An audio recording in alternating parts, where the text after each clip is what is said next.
Good morning, everyone.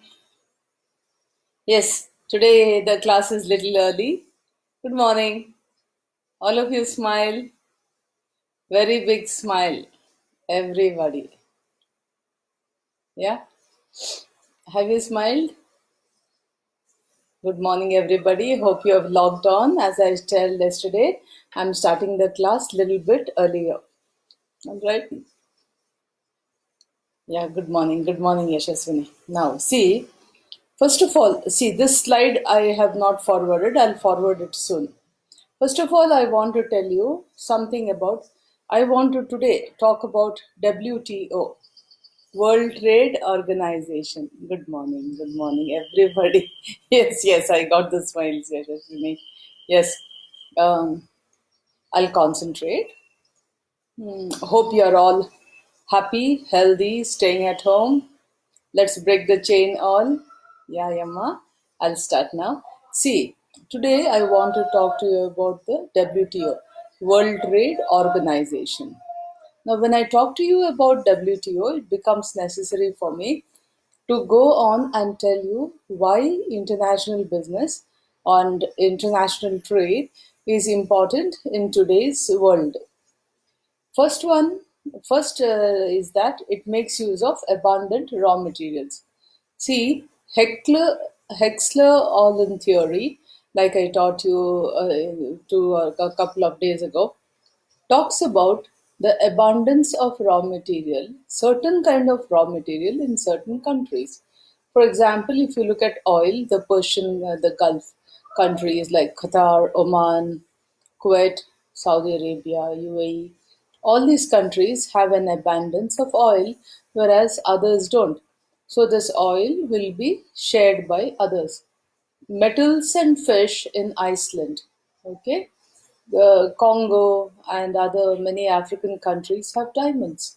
New Zealand has butter and all New Zealand, Australia, and I think Netherlands. They all have an abundance of products, or milk products like butter, and they make milk powder, excuse me, out of the excess milk, like that. So, if see, sometimes it becomes like a banana republic where agrarian products will not get, see, the milk will not be milk that Netherlands or New Zealand produces, cannot all be consumed in the country. All right. They also have, not only that, whether they have, Ravish, good morning. It doesn't matter whether they have a lot of population or less population. For the amount or the amounts of milk that is produced, it cannot be all consumed there. So, if this milk was not to be, and the milk, so they make milk, they make butter, they make milk powder. I remember having this Nido milk from Netherlands when I was in Kuwait. So all this cannot be sold if there is if international trade was not there. So even now, if you look at the Gulf countries, if they were not able to sell oil, then how would the economy run? How would they get food? How would they get rice from India? Or vegetables from some other country, or it comes from Sri Lanka, from Bangladesh. Vegetables are found there, or exported to to these countries. So without trade, the natural endowments, given God-given endowments, would be useless. It becomes like yes, Bharat. It becomes like a banana republic. So, so it's the HO model, Hexler-Ohlin model, which I gave you the other day.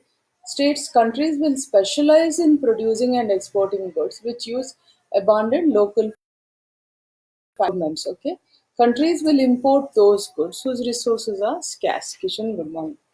Now, next is comparative advantage. I have taught you about comparative advantage. India has lower labor costs.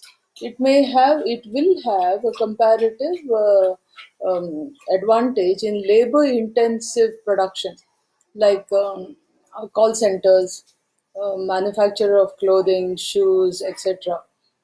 Many multinationals manufacture, say Nike, for example, they manufacture their shoes in along in South India. Also, in Bangalore, you have even Victoria's Secret garments are manufactured in Bangalore. So because of the lower cost of labor, okay, this is comparative advantage theory, and then there is greater choice for consumers. Suppose you are see you may excuse me, the consumers in India have a greater choice of drinking these soft drinks that are carbonated, like Pepsi, Cola. Before we had Parley-based products like Thumbs Up, etc., Gold Spot, and Thumbs Up, Gold Spot, and Limca. Now you have the Mazda. Mazda is not a carbonated drink. You have the Fanta, and you have the Mirinda from Pepsi, Fanta from Coca-Cola, and such the drinks. It's like we'll not talk about whether it's good or bad. We are talking about the fact that consumers have more choice. All right, all this kind of things. So clothing, for example, Gucci, Chanel, etc. Fashion labels are in India, etc. Then McDonald's, KFC, etc. It's like you have another, some more, Rajesh, good morning, some more choice of eating food, fast food, etc. Now, specialization and economies of scale. When there is specialization, there is greater efficiency. What is specialization? When you keep on producing the same thing or keep on working on the same thing, you specialize. You have more efficient ways of manufacturing. The best example I can think of is IKEA. IKEA is a Swedish furniture manufacturer. What IKEA did, it thought of told you the ERPG orientations: ethnic, region, polycentric, regiocentric. E is for ethnocentric, R is for regiocentric, P is for polycentric, G is for geocentric, etc. Now, IKEA thought of going internationally in the ethnocentric way. IKEA manufactures furniture, excellent furniture, and they manufacture modular furniture. You can move these modules how you want in your kitchen or anywhere in the house. You don't have to have the cupboard in the same area or a shoe rack in the same area. These parts can be transferred wherever you want it. You want to change the look of your room, you can transfer. And IKEA is also pretty reasonable. As I told you, when I was in Kuwait, I had bought a cube. Take a cube, buy a cube or something, it said in IKEA. So imagine a cube, iron, like wrought iron black cube, uh, you know, completely, the full surface is complete with just simple small pores like you get on the back or seat of chairs these days. So imagine this cube, only two faces are not there. So I could keep it in the corner of my apartment was blank. Nothing could stand there. So I could fix the cube there. It was one Kuwaiti dinar for one cube. In the next month, I had three more dinars to spare. In that one cube, I had kept newspapers and flowers. So in the next time, I bought three more cubes and stacked it one over the other. So what happened is, good morning, Barele. What happened is, on the top one, I kept my flowers, and next I kept the telephone. Below that, I kept some books, and below I kept old newspapers. So you can use the corner of your room or anywhere you want, something like that. Corner, it suits very well. And it was affordable. See, salaried people like us can buy IKEA. It is quite affordable and beautiful looking furniture, extremely well made too. Now, I'm not advertising for IKEA, I'm just giving you an example. And then the Ingvar Kamprad, I remember seeing in the newspapers some years ago, and the news article said that Ingvar Kamprad was richer than Bill Gates. And how did Ingvar Kamprad's wealth be calculated? The newspaper, the media had calculated Ingvar Kamprad's. Ingvar Kamprad is the founder, owner of IKEA. His wealth was calculated by the media. He had it was not something that he had declared. So whatever they saw, they had calculated, and they may have been far lesser than what he really had. And this was they said Ingvar Kamprad in this so-called media calculated wealth was richer than Bill Gates. All right, he was richer than Bill Gates. So this is how did he become so rich? Because specialization in manufacturing furniture, he had developed simple work, standard operating procedures, and working methods, etc., that allowed, and he gave franchises to people all over the world. This allowed people to manufacture IKEA furniture in a very cost effective way, and they could sell it at the same way. He trained his company.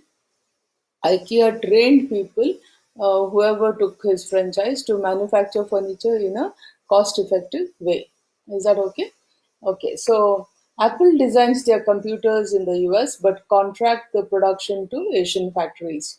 Trade enables a product to have multiple country sources. See, I told you about Honda. Honda has car manufacturing facilities in 5 different countries in Europe. And in the fifth country, it assembles all the parts to make the car. All right.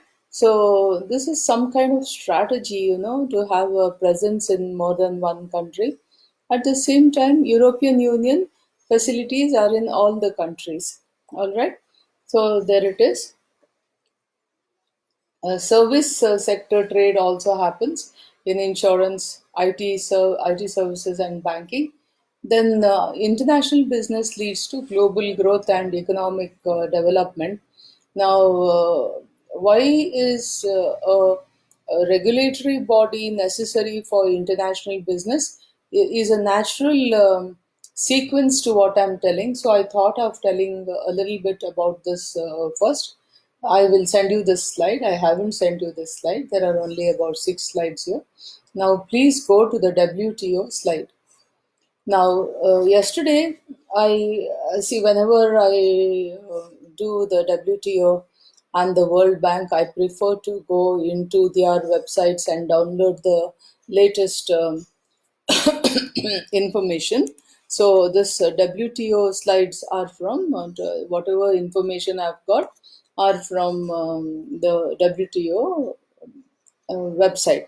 So the World Trade Organization, the status now, it is in location is in Geneva, Switzerland. It was established on January 1, 1995. It is created by the Uruguay round negotiations, which started in about 1996 to 94. The membership currently is 164 members, that is, member countries, meaning so many countries are members of WTO. These 164 countries represent 98% of world trade as of 30th September 2018. Budget now currently is 197 million Swiss francs in 2018. The secretariat, they have a secretariat. Naturally, it has to run, isn't it? They need an office. So the office staff is 630. The head is Roberto Azevedo, right? He's the Director General. WTO has a Director General, and that is his name. And I've given you a photograph also there. Now, come to the next slide. You have the whole picture. You can currently, if I go to explain, it will be confusing. So we will go on into the next slide. What does WTO do? The functions are, first of all, WTO has trade agreements. What are these agreements, etc.? I will talk to you in the coming slides. So, whatever trade agreements have been made by WTO with different countries, these trade agreements are implemented. Administering them means seeing that they are implemented. There is a forum for trade negotiations, all right. Whenever there is a negotiation, the negotiation between countries is necessary, and the countries find it difficult to negotiate. Negotiation does not always mean solving of a conflict. It can essentially mean that I want to sell product A to your country. What are you offering? This is are you how many tons you want to buy, something like this. Okay. So sometimes the language may be difficult, sometimes people's policies may be difficult, and though they may want to put up a price or something like that. They may not want foreigners entering into their countries. There are various difficulties. So there is a forum for trade negotiations at the WTO. Then importantly, it handles trade disputes also. All right. See, disputes are there. See, so what happens is, I remember once when I was there was um, one, I forget the name of the um, company who registered, insurance company who registered this shipment. There were prawns, a whole shipment of some kind of food. I think it was prawns that was being sent from India to Kuwait. An Indian insurance company had insured this shipment. It was worth quite a lot. The freezers of the so called ship failed, so the containers could not be kept cool. The food became bad, and naturally it will stink. So it had to be dumped into the ocean. And this container was paid for by the Crown Prince of Kuwait, and naturally his officers claimed compensation, and the Indian insurance company nearly went bankrupt paying for this consignment. So if the company had said we are not going to pay, then there's a dispute, isn't it? Or if the person who sent it had was to say that okay, my company will pay me, why should they pay you, or something like this. Whatever dispute can arise, they say it is the shipping company's mistake that the freezers were not up to the mark or something like that. Or they can put it on somebody else, whoever did the maintenance. If there's a maintenance company who does the maintenance of the ship's freezers, so they can pass on the buck. And that time there can be trade disputes as to who is responsible, or who has to make do the losses for the concerned party. So these trade disputes are handled by the WTO. Also, if you remember, I talked to you about extraterritoriality in the case of the shrimps being sold from India and four other nations to the US, where the US said India and other countries who export prawns to them should essentially use turtle friendly nets in the fishing. Only we will, America had said that they would import prawns or shrimp from countries which were using, only countries who are using turtle friendly nets. So India and other countries had gone to court. Yeah. Thank you, Father.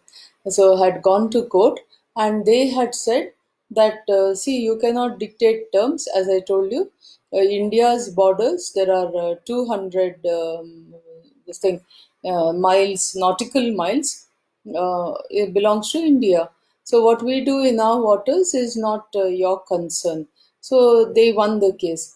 So there is handling disputes, then monitoring trade policies. This also, as I come down, I'll tell you. Some technical assistance and training for developing economies. See, some economies, for example, WTO has been responsible for, in doing this training people, has been responsible for empowering, yeah, empowering women also. See, there are some, if you see in Ladakh, women, one thing is, no, Ladakh example would not be WTO example, it's an India based example. Mm, in some countries, there is some handicrafts that are manufactured.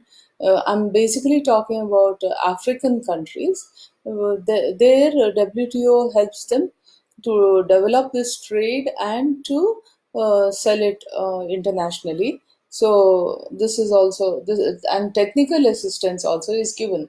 Then cooperation with other international organizations. All right.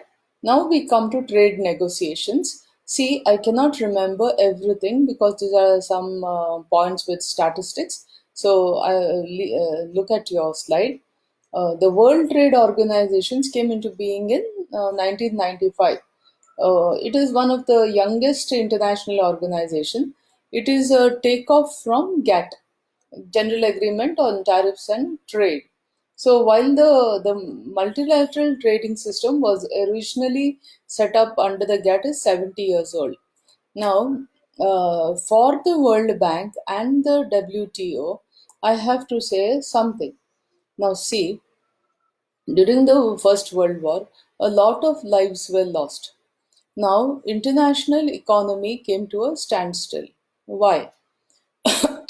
See, there is a little history involved. Please listen carefully. International economy came to a standstill. Why?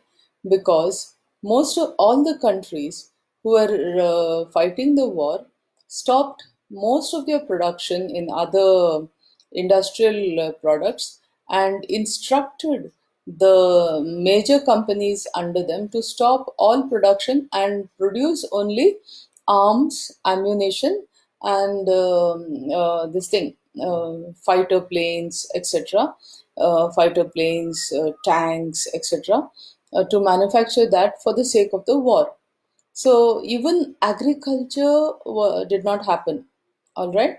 Now, 1914 to 1918 was the war. Let us look at the situation in 1918. In 1918, what happened is most of Europe had stopped manufacturing food. So agriculture was not at all, not at all done in the 4 years. So then what happened? They looked towards America. Why did they look towards America? Because America had not joined the war, and their economy was steady. So what happened is now we are talking about how the Great Depression happened, etc., etc. Now what happened is when the European countries looked towards the US for food, America is a big country, and the farmers started growing more and more food in order to supply it to the European states, European countries. So the first year is fine, the second year is fine, and see, people will not keep quiet and keep on buying food, which is not very cheap. Importing food is not very cheap. So naturally, they started growing their own food, and suddenly the US farmers found that they had grown so much food that there were no takers. Okay, this was one of the reasons that went into the Great Depression. There was food, but there was no money to buy the food. All right, and then there was a great bubble burst of the stock exchange. It was called the Black Thursday. Some call it the Black Wednesday, and then it went on to Thursday. We There was stock exchange bubble burst. 600 banks closed in the US. 600, imagine. Now, there are reasons why banks close. All right. I was telling you there are only two reasons why banks close. If you see the recent Yes Bank example, you will see that there is one more reason why banks close. And that's a very selfish reason. The two reasons why banks closes, first of all, the first reason is if the shareholders, the customers, they lose faith in the bank and say they want their money back.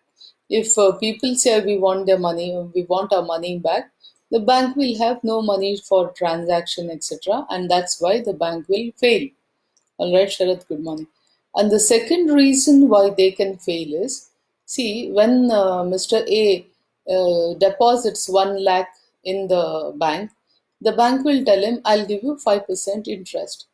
Now the bank has to re-deposit that, reinvest that 1 lakh along with others' money into a place which gives the bank 5% to pay to Mr. A plus the expenses of their Sepide, expenses of the bank like administrative charges, salaries, etc., plus a profit for the bank. So let us say the bank has to invest this 1 lakh in a place, usually in gilt-edged securities, that is government issued securities. I've talked to you about gilt-edged securities before. If not, please let me know. I'll talk to you next time. Or I'll tell you, the gilt-edged securities are so called because many years ago, when the government issued these certificates, they used to give the edges. And now you know your project books and all. You make those golden kind of caps. Those caps were made of real gold. It seems. That's why they call it gilt-edged securities. Now we call them gilt-edged because they are safe, because they are issued by the government. So imagine the bank goes and puts Mr. A's invests this Mr. A's money into gilt-edged securities that gives them say about 9%, 10%. Now you may ask me, why should the government issue gilt-edged securities? See, government always needs money for development, so it looks for loan type of kind of thing, and that's why the government issues these gilt-edged securities. They will take money. The merchant bank is involved in all this. In merchant banks, they are involved in all this. In between they become mediators many times, and the banks give the government the money, and they get the interest for a certain sum of years, as the case may be. That's not very important. So what happens is Mr. A is safe because he gets his 5%. So these are the two reasons why banks fail. If you look at the recent case of Yes Bank, why did the bank fail? Because so much of a loan was given, and the bank expected, as is reported in the newspapers. I'm telling you, we don't know the facts, but the facts that what the newspapers tell us is the bank gave the loan to people with the expectation of kickbacks. All right. So, for example, this bank said, I'll give you 10 lakhs, and in that 50,000 should come back to me as whatever. All right. So, this was a reason why this bank failed. So, I cannot tell you that there are only two reasons why banks fail. There is this selfish reason also, getting rich the quick way, as reported by the newspapers. Okay, we cannot talk like that. So there we are. So then we'll come back to here. I was telling you about First World War and what happened. So there was a lot of loss of life also. Now, in 1918 onwards, see, as I told you, this one situation was the food situation. Next, people started manufacturing again. BMW, for example, they started manufacturing their cars, etc. Everybody started manufacturing. And then what happened is the people wanted to do international trade. But there was no, in 1920, you had the League of Nations, but the League of Nations was not very powerful, as we have seen. It receded into the United Nations. The United Nations had strength, and this I will tell you along with the World Bank. You connect this thing, dates and the years of the birth of the World Bank with the birth of the United Nations also. Please connect it so you'll understand.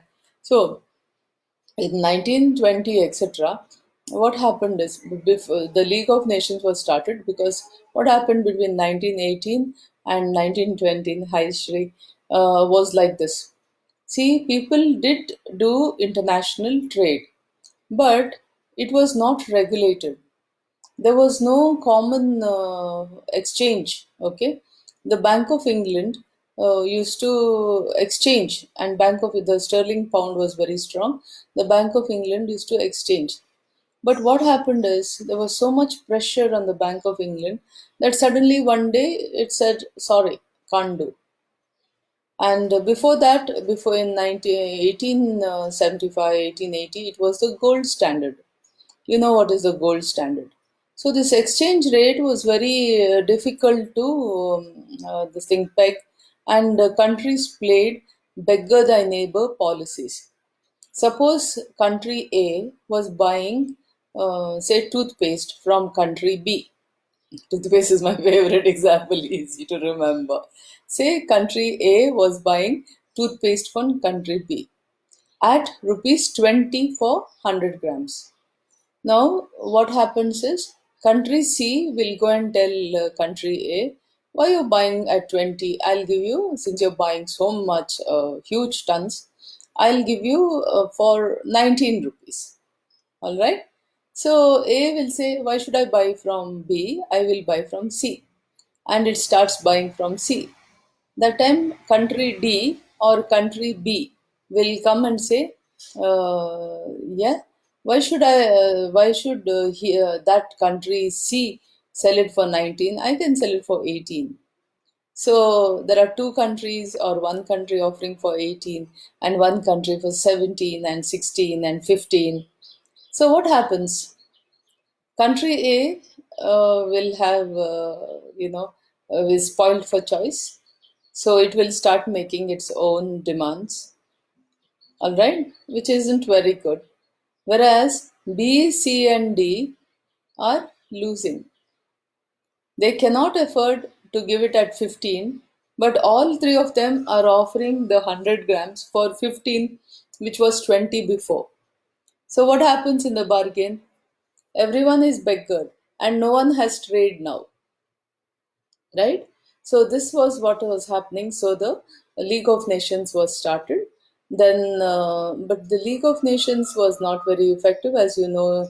The world went on into the Second World War. There was in we will not talk about the Great Depression of the United States and all that.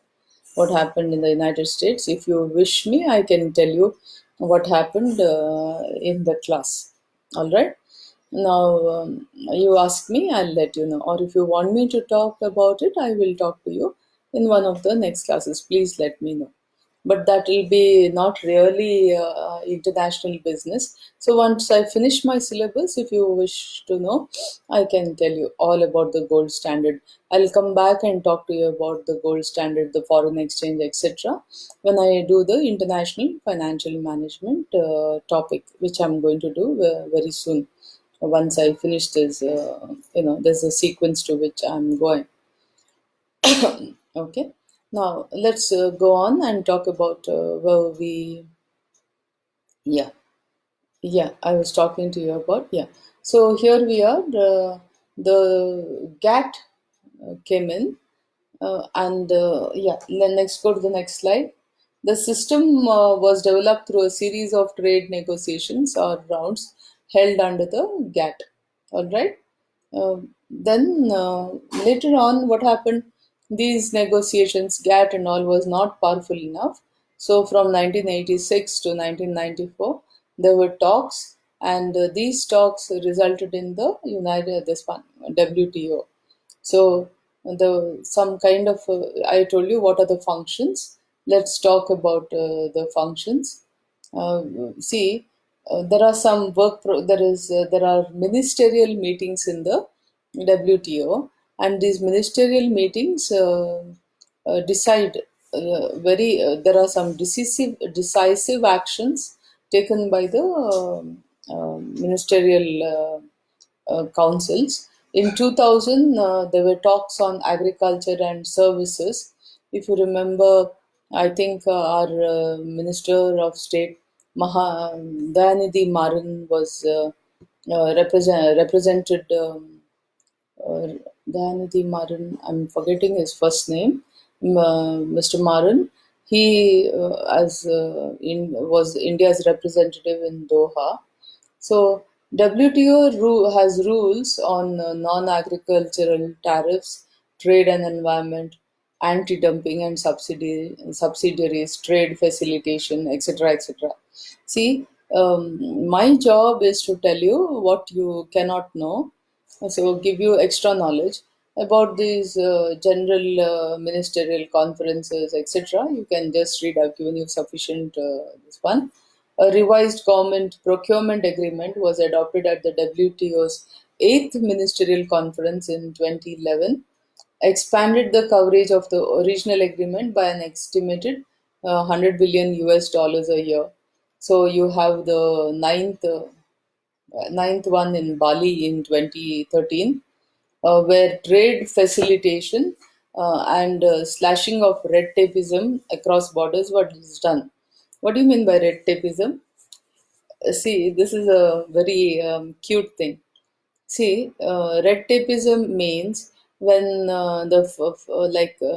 somebody says, "Let me pass it on to my senior, to my senior, to my senior," etc. And what can be done in very few minutes, it takes few days or a few months, etc. This is the actual meaning of red tapeism. But why is it called red tapeism? Imagine you give an application to a clerk or a case worker. He takes a file, he closes it, and he ties a red ribbon. Okay? And this file goes from desk to desk to desk to desk. So this red ribbon gave the name for red tapeism. Funny, huh? Okay, so WTO tries to slash red tapeism because bureaucracy is pretty bad, isn't it? Okay. Now you just read this. We have WTO agreements on goods. You see this. Then you have on services. It's called General Agreement on Trade in Services (GATS). Yeah, then you have IPRs. Remember WIPO. Dispute settlements. I told you about dispute settlements. We have trade monitoring. All right. They monitor the trade. There may be quotas. There may be non-tariff barriers. So WTO's trade policy review mechanism is designed to improve transparency. All right. And assess the impact of their decisions also is there. All right. It was generally launched in the wake of the financial crisis of 2008. If you wish, I can explain to you in when I come to the class, or if you want me to explain how the. But it is not part of international business. In international financial management, I can explain to you the economic crisis of 2008 and how it happened. There were some very beautiful reasons for why it happened, and we have to learn from those examples. So when I do international financial management, I will talk to you about how why the economic crisis happened. It should be in a couple of days. Okay. Also, trade capacities and technical assistance and training of what I've told you is done. So I think that is all the technicalities of WTO you can learn, but generally this is all we have to learn about WTO.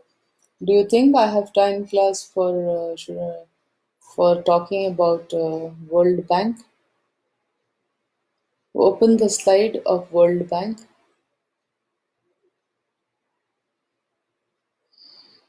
because there's a meeting at 12.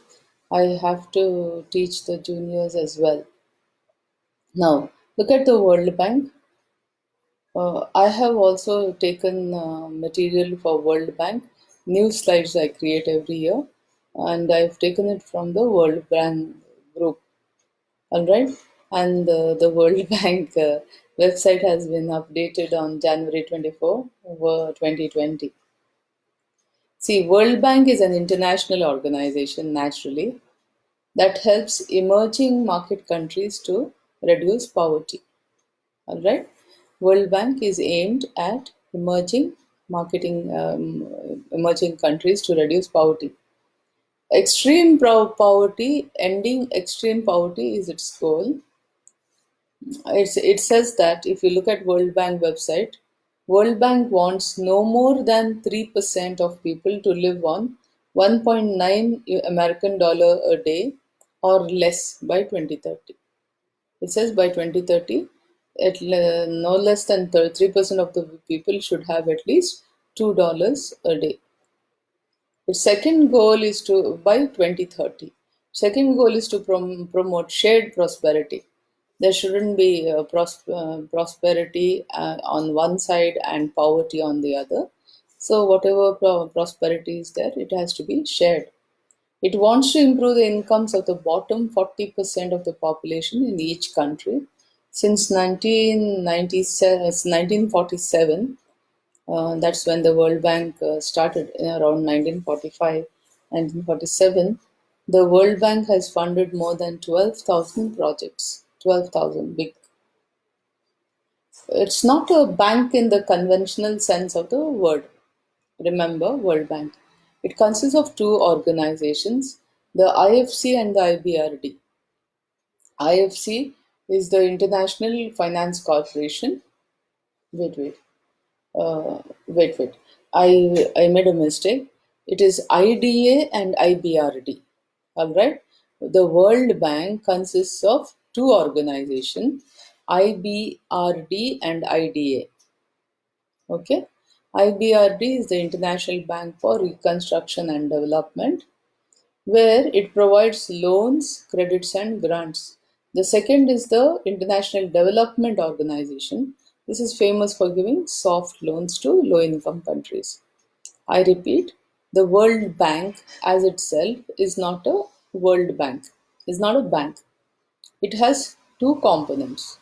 The first one is the IBRD, International Bank for Reconstruction and Development, which gives guarantees, loans, sorry, not guarantees, grants, loans, and credits. All right. And the second one is International Development Association, and this one is known for giving soft loans to low income countries.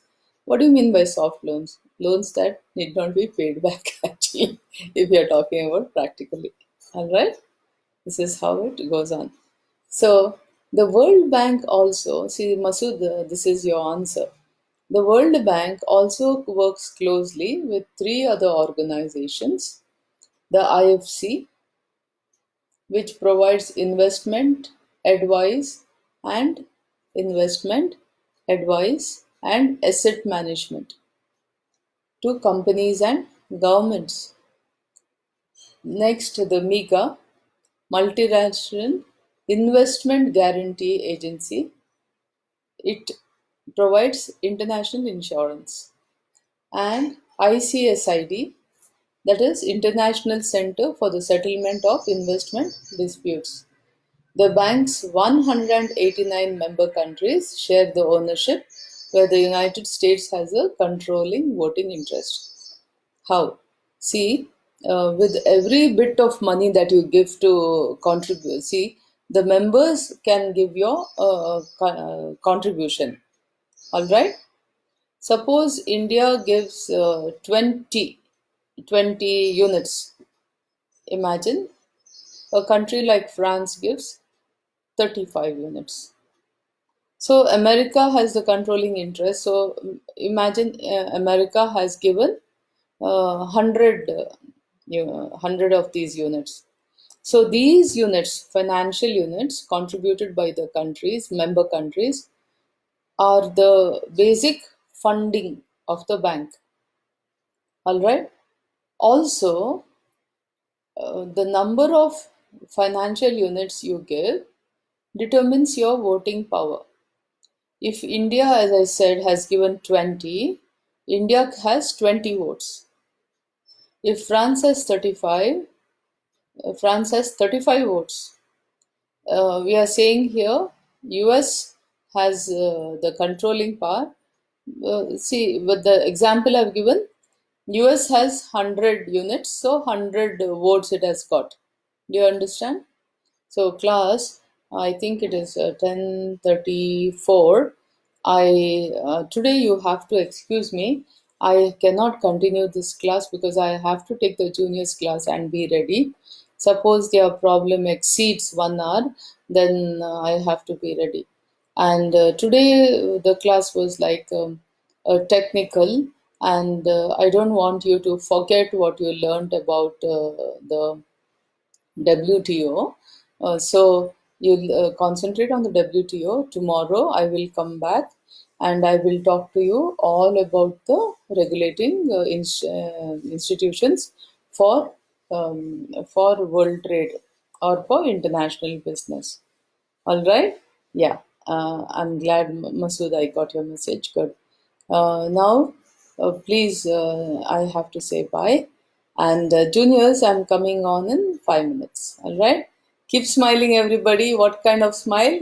Year to year. Beautiful smile from year to year. All of you. Yeah. We will conquer. Hum honke kamyab. We will overcome. Stay at home, stay safe, stay healthy, keep the social distancing. Please abide by whatever the government tells you. It is for our, yeah, it is for our, you know, for our sakes, isn't it? It is for our children. Think of our children. Think of your siblings, your younger brothers, sisters. Think of your parents, the old people at home. See, if someone contracts this coronavirus, imagine it will be so painful. We cannot even go and see them in hospital. They will be in quarantine. It will be a pathetic situation. We will suffer. They will suffer. It is, please don't even think about it. It's so dangerous and so serious situation. Please don't make light of the situation. Stay at home. Okay? I'm sure you all are used to it now. And just stay at home. See, at least we have the internet. During the time of the plague and all that, there was nothing, and people did not even know there was no communication. Imagine the government had to use one something like this, and they had to blare the sound and say do this, do that. Today we have the TV, we have the internet, we are educated on the TV. The government tells us what is a myth, what isn't, everything. And we have the, don't spread nonsense on WhatsApp. All right. I don't know why we forward at all unless it is something very good. Every forward on WhatsApp need not be read also, and every forward need not be forwarded. A forward is to be just deleted many times. Every forward doesn't mean forward it again. That is not the meaning of a forward. Of course, FORWARD means that, but don't do it. All right. And let's keep our mental health also good. We cannot be depressed. We have to be happy, healthy, isn't it? Yeah. So all of you smile again, seniors. I will come on again in 5 minutes for juniors. Thank you. God bless all of you. Okay. Love you all. Take care. We are holding hands. Remember, Uh, we are always there for you. All your teachers are always there for you. Any problem, you can contact any of us. All right. God bless you. Bye, class. See you tomorrow at 10.